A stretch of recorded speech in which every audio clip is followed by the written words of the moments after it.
Hi guys, thanks so much for joining me. This is actually my second attempt at recording this video, but I definitely want to get back to what I was saying. Okay, so I decided to just share with you a couple of Bible verses on God's plan for your life.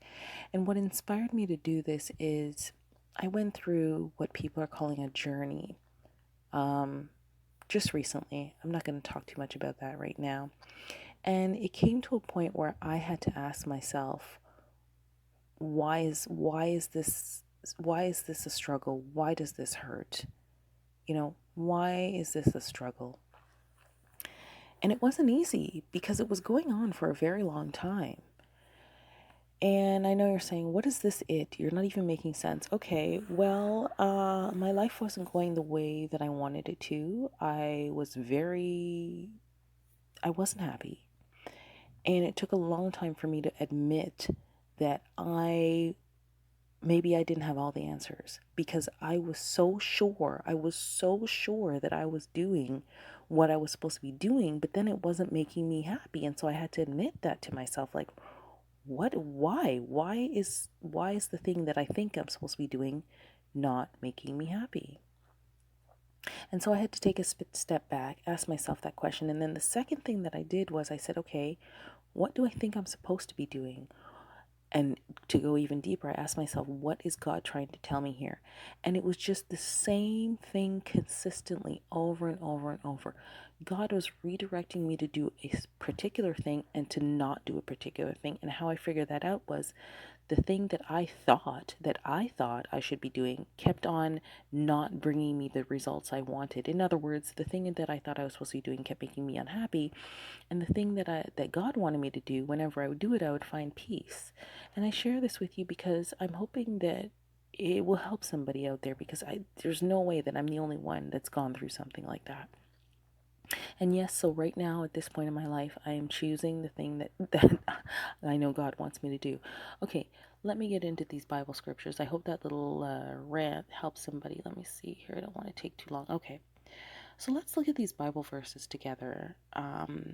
Let's read them together. So this is Jeremiah 29:11, and it says, "For I know the plans I have for you, declares the Lord, plans for welfare and not for evil, to give you a future and hope." So God totally has, your good things planned for you. He wants good things for you. He wants nothing bad for you. So he's on your side. And then Proverbs 16:9 says, "The heart of man plans his way, but the Lord establishes his steps." So that's very interesting, because when I read that, automatically I say to myself, okay, people make plans. Oh, 5 years I'll be here, 2 years I'll be doing that.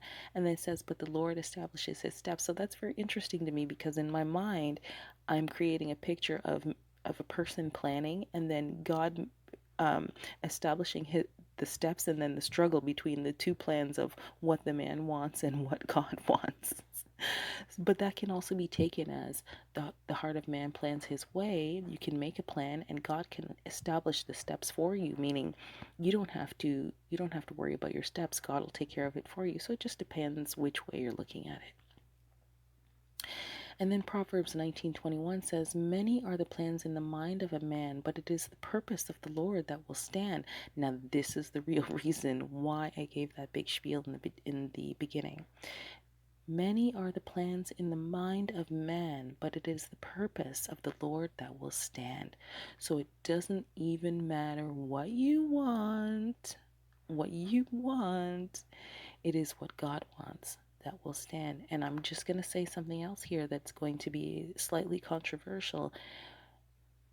This time, this C19 time, has also been called judgment season. So I will leave it there. And Jeremiah 1:5 says, "Before I formed you in the womb, I knew you. And before you were born, I consecrated you." Not that I know what consecrated means, I have an idea. "I appointed you a prophet to the nations." I'm going to read that again. Jeremiah 1:5 says, "Before I formed you in the womb, I knew you. And before you were born, I consecrated you. I appointed you a prophet to the nations." Now imagine this. Imagine you're appointed a prophet to the nations, and you come into this world and you're conditioned by the world. Oh, you should do this. Oh, you should go to school. You should become a doctor, a nurse, blah, blah, blah, blah, blah. And God has this big plan for you. What do you think is going to happen? you're going to not be happy. You're going to be trying to do this big plan, but God already has a plan for you. This is the point of this video. You may be attempting to be something that God does not want you to be. He might already have a plan for your life that you haven't acknowledged yet, or in my case, that you haven't accepted yet. It took me a very, very, very long time to accept that what I was planning, what I thought the world wanted from me, is not what God wants from me. And, I call it coming out of the God closet. So, maybe you're in the same boat, maybe you're not, maybe you understand what I'm talking about, maybe it makes no sense to you, but I do want to thank you so much for listening to this video, and you have yourself a blessed day.